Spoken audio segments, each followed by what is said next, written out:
So what if I told you that the most popular rules for building a successful startup were, well, just plain wrong? In this explainer, we are going to dive deep into 4 flawed ideas, or dogmas, that have been driving Silicon Valley for decades. These are rules that were born from the ashes of a historic crash, and they come straight from Peter Thiel's incredible book, 0 to 1. Thiel has this great interview question he uses to find people who think differently.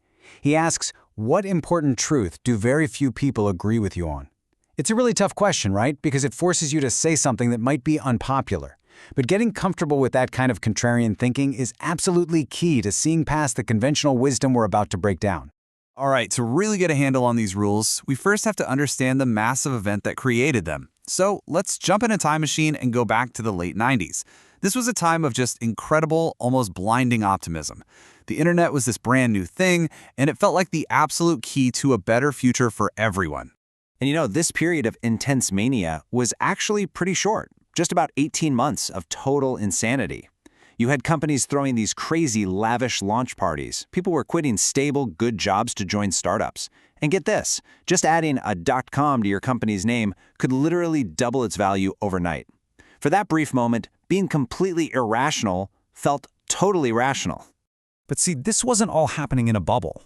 While Silicon Valley was going nuts, the rest of the world was kind of falling apart. There were major financial crises hitting Asia, Russia. The old economy just seemed broken.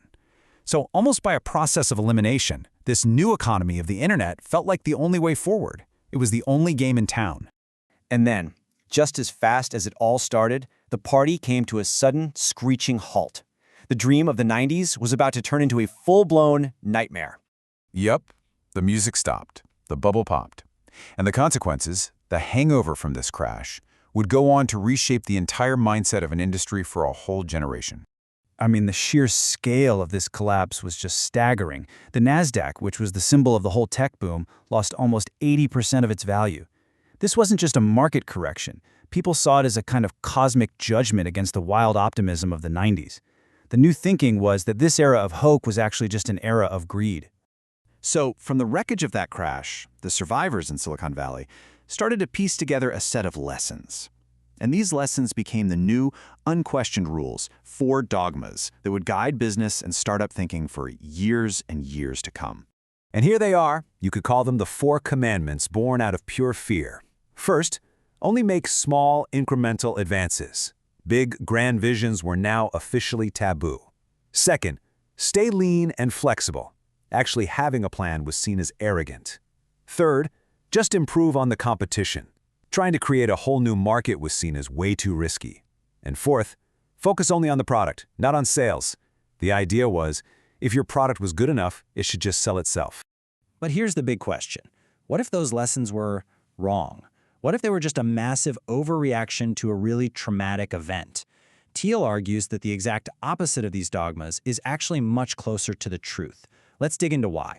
Okay, so dogma number 1 says to play it safe, just make tiny steps forward. After the crash, if you claimed you could change the world, people looked at you like you were crazy. But Thiel's counterpoint here is so powerful. Aiming for something small and trivial is its own kind of failure.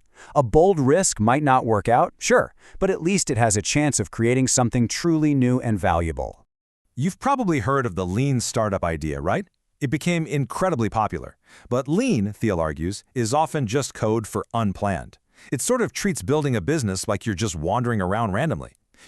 Iterating might help you find a slightly bigger hill, but it's not going to help you find the highest mountain. Leanness is a tool, but it's no substitute for having a bold plan. All right, the third dogma tells you to just improve on what your competitors are doing. But Thiel's view on this is pretty radical. He says competition is for losers. Think about it. In a perfectly competitive market, your profits get squeezed down to basically zero. The real goal, he says, is to create a monopoly, to build something so unique and so valuable that you have no real competitors. And this is exactly what competition looks like in the real world. After Square came out with the first really good mobile credit card reader, what happened? Boom! A flood of copycats, each one a slightly different shape. PayPal even made theirs a triangle, kind of as a little jab at Square. This isn't innovation, it's just rivalry. It forces everyone to copy the past instead of creating a new future. And finally, we have the engineer's dream, a product so amazing it just sells itself. Now, this dogma came directly from all the wasteful advertising of the dot-com era. But here's the reality. It's a myth.